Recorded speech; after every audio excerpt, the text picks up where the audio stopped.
Hi everyone, and welcome back to the channel. So I've decided for my crochet videos on my crochet channel here and on my other channel, Shanada Stuff. This isn't going up on Shanada Stuff, but for any crochet related videos, I'm going to use one of my granny square cards as the mic holder. So we'll see how this goes. I hope this sticks because I kind of like the idea of like holding like a crochet related picture that holds my little hand mic. Or not hand mic, but like, you know what I mean. Anyway, so as you can tell from the title and the thumbnail, I'm doing a video about why it's okay to tell friends and family no if they ask you to make something. Specifically, if they ask you to make them something without some sort of payment or recompense. And the reason why I say this is sometimes you want to make a friend or a family member something. And at the end of the day, like, this is something that I mentioned in one of the reasons, which I'll get to in more detail later. But it's like, you really have to want to make it, especially when you're making something without getting paid to do it. Like, especially if you're at that, like, if you're like me, where you're at that intersection of wanting it to still be hobby like, but also trying to like finding that right intersection between hobby and making money off of it. Because I am very much treating this as a hobby, and that's something I will always do. But like, I am trying to at least have some sort of secondary passive income coming from this. So, and like, it'll take time. But I'm like, for me, I'm trying to find that right crossroads between the two so that I can still enjoy it as a hobby, but I can also, when and where possible, still make money from it when I want to, or and how I want to. And honestly, any hobby can be expensive. And crochet, like if you look at crochet or knitting, I don't do knitting as much. I tried doing it a little bit. I know the basics of it. I know like the knit stitch and the purl stitch. But like, looking at like, I can look at this through the lens of knitting and crocheting, because it's not just about buying the materials. It's about buying the materials and then using said materials to make something, and then the time that it will take to make that.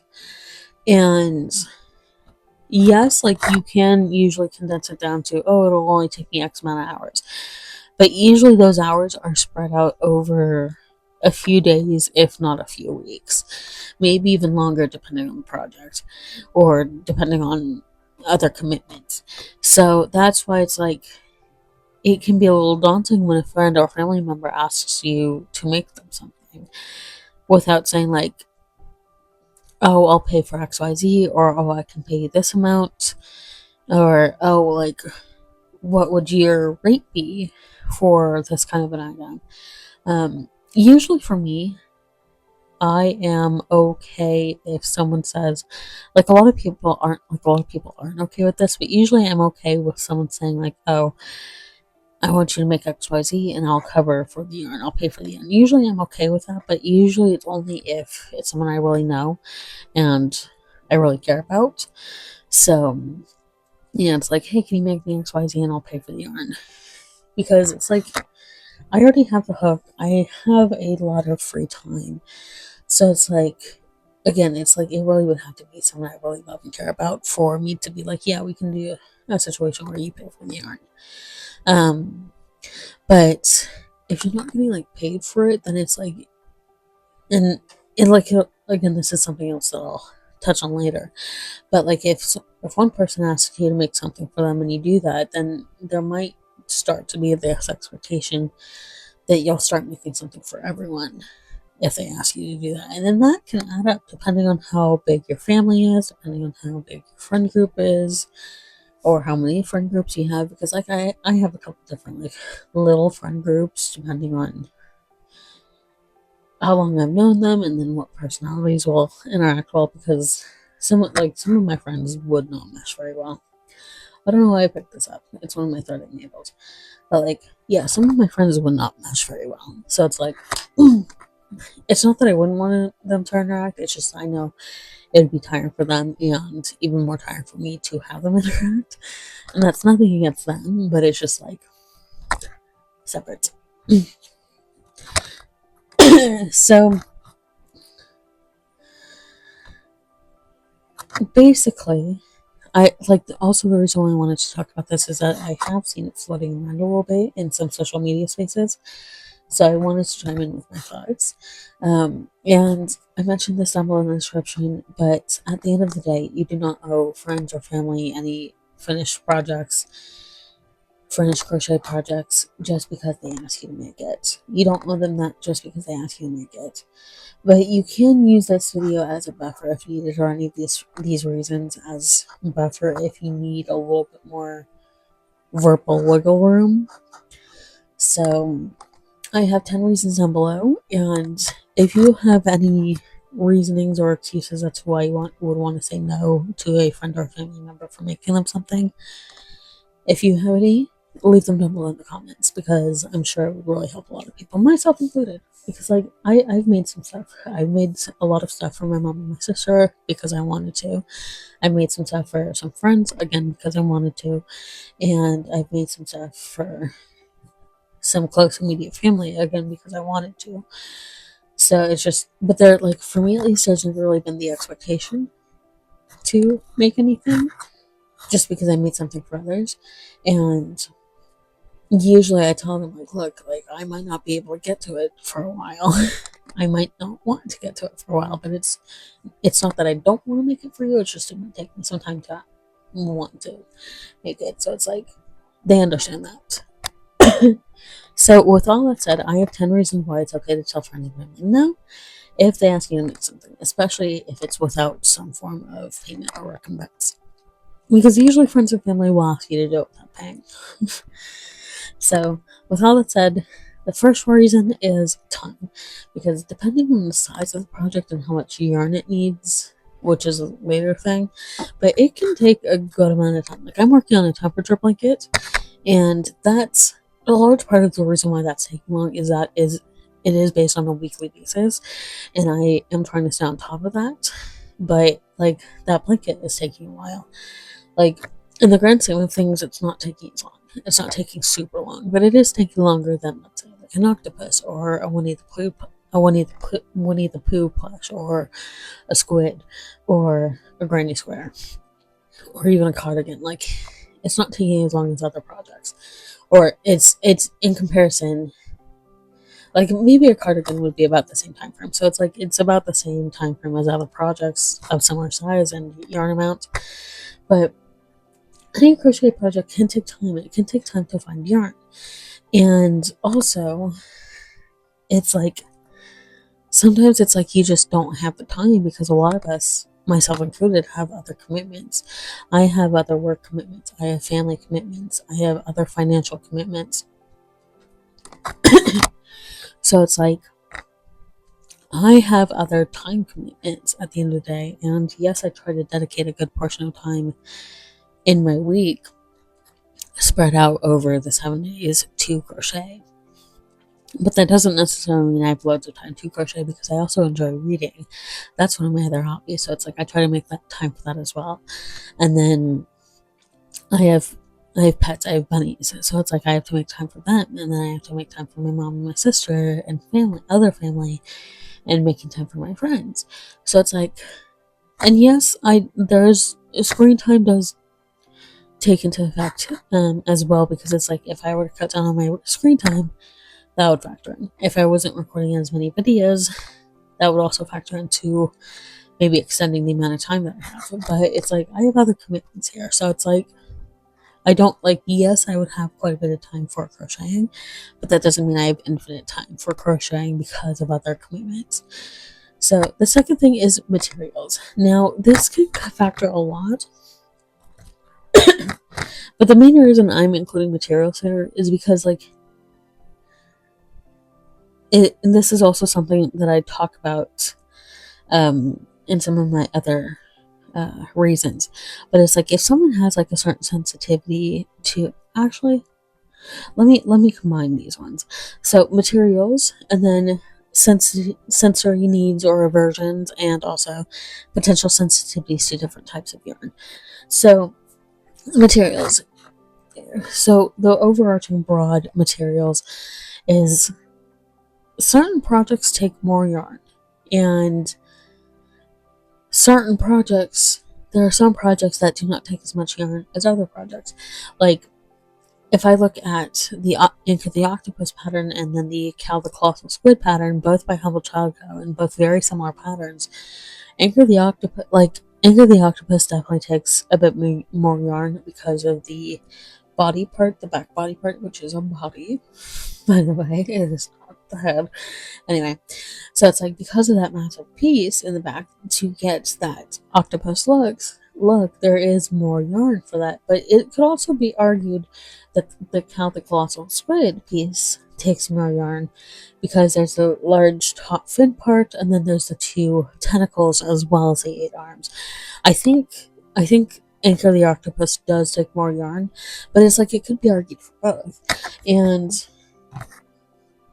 like also it's like depending on how much yarn is in a certain skein or a hank that you buy from the store, then you might need to buy, if it's like a lesser amount of yardage or meters, then you might need to buy extra skeins. So it's like the materials being chosen, you might need to buy more, you might need to factor in how much, and then how much material is going into this, and then on top of that, if it's an amigurumi piece or like a filled piece, you need to factor in the polyfill. So there's that as well. And then, so for sensory needs and aversions, I have certain sensory needs, and there are certain yarns that I do not like the texture of. And usually, for the most part, like you don't know what sensory needs or aversions, unless like you're living them with them daily. You don't know what sensory needs or aversions your friends or family have. Like with me, like with my one of my really good friends, she's told me quite a few times like I need to be soft, and so like I would know to actively look for a soft yarn. And like I know what texture works for this one friend, but for some of my other friends, I don't know what textures they're okay with. I don't know if they're okay with like a rougher texture.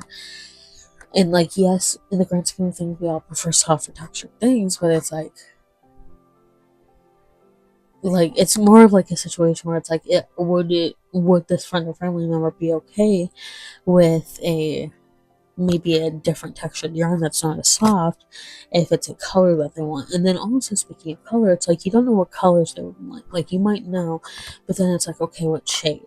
Like with my one cousin, he wants a scarf that's like in cyan and then purple. So it's like if he had just told me like a blue and purple, I wouldn't know what shades he would want, and he wants kind of like a cyan and then a royal purple. But my cousin was specific, thankfully.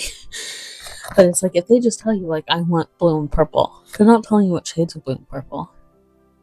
So it's that kind of a thing where it's like you don't know what shades, and then you don't know if it's like you don't know what hue of that specific shade. Like if they want a warmer or cooler toned, it's like because like there can be multiple different hues or like warmer or cooler tones to a specific color. And then like if you make it and then they said like, oh, I actually wanted it to be more XYZ, and then it's like, okay, I just spent all this time making it. So it's like that's why materials come into play. Sensory needs and aversions, like you don't know, like again, you don't know what they like or don't like. Like this is like a rougher, but like it works fine for let me find a better example actually. It's not it's this yarn, it's soft, but it's not necessarily like super soft or anything. And this yarn that I have right here is like a lot softer than the yellow yarn that I just showed you. And it's like they're the same weight of yarn. They're both like let me grab that. I don't have the type for the blue one. They're both like a medium 4 width yarn. So it's like the blue one is quite a bit softer than the yellow one. So it's like there's that kind of thing where it's like, oh, I want it a little bit softer, or or I want it a little bit rougher. It really depends, you know, and it depends on what you're making. And then potential sensitivities to different yarns. This one has more to do with, like, this one would be like a rare case, but like any potential allergies or like skin sensitivities where maybe they like, maybe like a certain type of yarn or a certain dye causes eczema. Maybe it's not necessarily a full on allergic reaction, but maybe it causes eczema. I struggle with eczema. So maybe it causes eczema, or maybe it causes like certain rashing. So it's like it could be an allergic reaction, or it could be something that's like your skin's a little bit more sensitive to it. So it's like you don't know about potential sensitivities to different yarns. So if you get like an acrylic cotton mix and they have like a sensitivity to cotton that you didn't know about, so it's like it's that kind of a thing, where it's like you don't know what potential sensitivities they might have. So the next one would be cost of the materials. Now I did kind of touch on this one, where it's like depending on how big the skein is or the hank, like there's this, which has, this one has, where is the yardage details? 252 yards. I do not know what it is with this. Is it in here? Oh, here it is. So that yellow one is 252 yards. The blue one,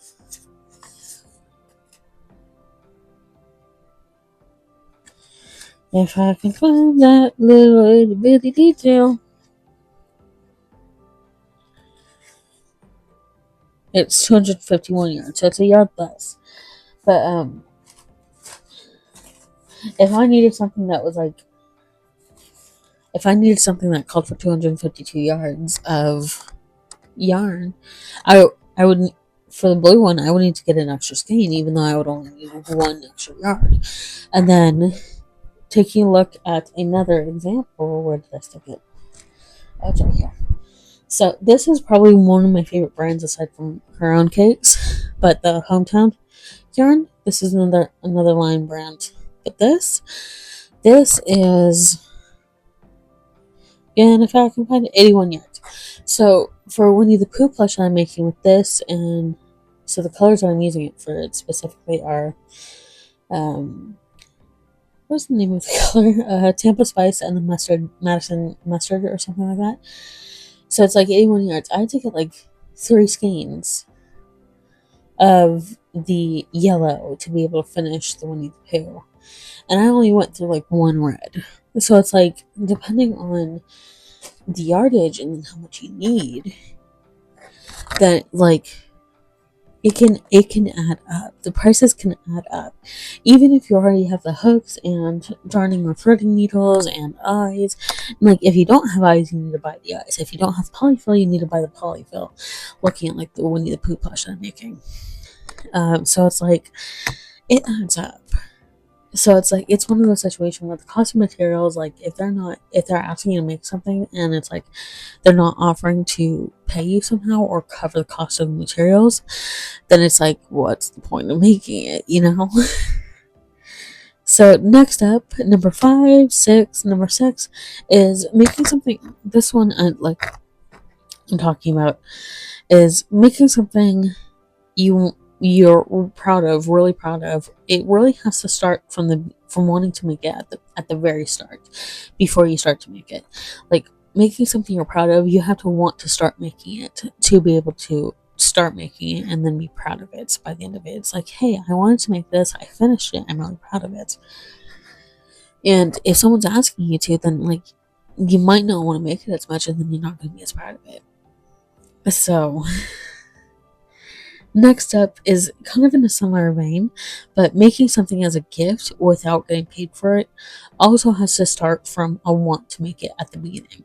Where it's like, if you want to make something as a gift without being asked, like this is taking out the being asked part, you really have to want to make it at the start. You want to have to make it for someone at the start as a gift. And when you're being asked to do so, it kind of takes some of that out a little bit. Where it's like, oh, like, yeah, I would love to make you something, but like, I don't know if I want to. I don't know if I have the time to or the materials to. So it's like it takes some of the want to do it out. Where it's like, if you're being asked to make something for someone else, it's like, hey, like, maybe that would be a situation to offer, be like, hey, can you cover the cost of materials or something like that. So it's like, there are ways to go about this if you want to do it, but like, these are ways to say no. Like, I don't have enough time, I don't think I have the materials, I don't think I have the money to cover the materials or give the needed materials. I don't know if you or this person you're asking me to make it for, I don't know if they have any sensory needs or sensory aversions, or if they have any sensitivities or allergies, because it's like, you can even be allergic to the dye used. And yes, it's washed out and you can wash it out, but like, you can still have a slight reaction to the dye once it's washed out. So it's like, hey, like, I would want to, but XYZ. So you can use any of these reasons. And then number 8 is that you don't want the expectation to make something for everyone just because you made something for one person when you were asked to do so. And it's like, you can say like, well, I don't mind making it as a gift, and if you can pay for, like, I don't mind making for it if you're willing to at least cover the cost of materials, because that would be your way to say, like, that would be your way to tell other friends or family members who ask. One, like, let's say in this scenario, your uncle asks you to make a blanket for his girlfriend, and you say like, oh, can you cover the cost of materials? Because, and then you do, like, he covers the cost of materials, let's say you agree to that, and then you get you make the blanket, and he gets to give it to his girlfriend for her birthday or for Christmas or whatever, and then he says like, oh, they made it. And then if someone else asks like, hey, can you make me one of those, it's like he paid for the material, so if you're willing to cover materials, that would help be a good buffer. It's like, oh, would you be able to do like $20 per hour for the time spent? So it's like, that would be a good buffer for that kind of conversation if needed. So it's like, not wanting the expectation to make something just because for everyone, just because you made something for one person. Put in that little buffer of being like, okay, I really need to cover the materials at the very least. I really need to cover the time that I'm going to be spending for this. So that kind of a dealio. And if you're going for like that, I need you to cover the time, then already have a set rate in mind. And usually a good starting point would be $20 an hour, I would say. I would say that would be the minimum, because like, minimum wage varies from state to state, but $20 I would say would be the minimum if that's something you're thinking of.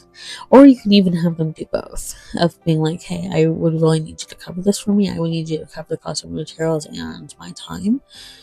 So, and if they say like, I don't want to do, like, if they say I don't want to pay you, I don't, or even if it's not necessarily them saying I don't want to pay you, if they say like, I don't have the money to, then maybe just say like, oh, we can do this at a later date when you do have the money to, because I don't have the money to buy the materials and spend all this time making it. I don't have the time or the money. I don't really have the money to do that for you right now, without being paid for it.